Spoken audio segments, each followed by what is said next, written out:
ولقد جاءكم يوسف من قبل بالبينات فما زلتم في شك مما جاءكم به حتى إذا هلك قلتم لن يبعث الله من بعده رسولا كذلك يضل الله من هو مسرف مرتاب الذين يجادلون في آيات الله بغير سلطان أتاهم كبر مقتا عند الله وعند الذين آمنوا كذلك يطبع الله على كل قلب متكبر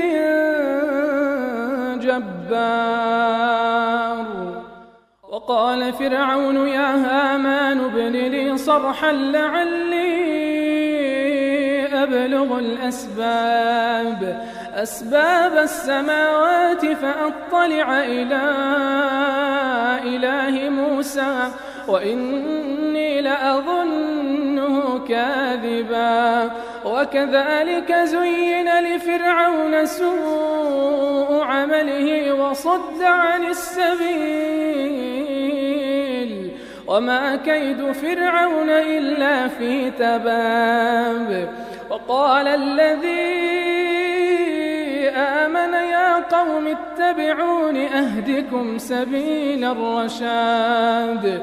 يا قوم إنما هذه الحياة الدنيا متاع وإن الآخرة هي دار القرار. من عمل سيئة فلا يجزى إلا مثلها ومن عمل صالحا من ذكر أو أنثى وهو مؤمن فأولئك يدخلون الجنة يرزقون فيها بغير حساب. ويا قوم ما لي أدعوكم إلى النجاة وتدعونني إلى النار تدعونني لأكفر بالله وأشرك به ما ليس لي به علم وأنا أدعوكم إلى العزيز الغفار. لا جرم أن ما تدعونني إليه ليس له دعوة في الدنيا ولا في الآخرة وأن مردنا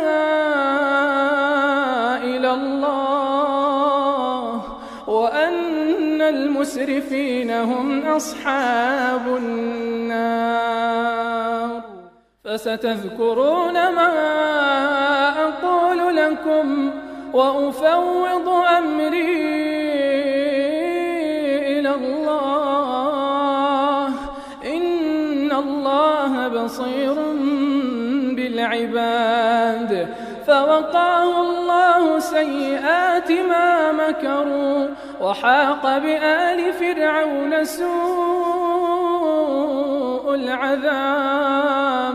النار يعرضون عليها غدوا وعشيا ويوم تقوم الساعة أدخلوا آل فرعون أشد العذاب وإذ يتحاجون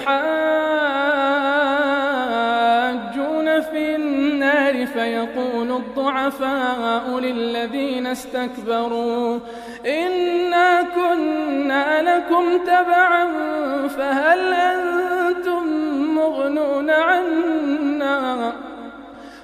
أنتم مغنون عنا نصيبا من النار.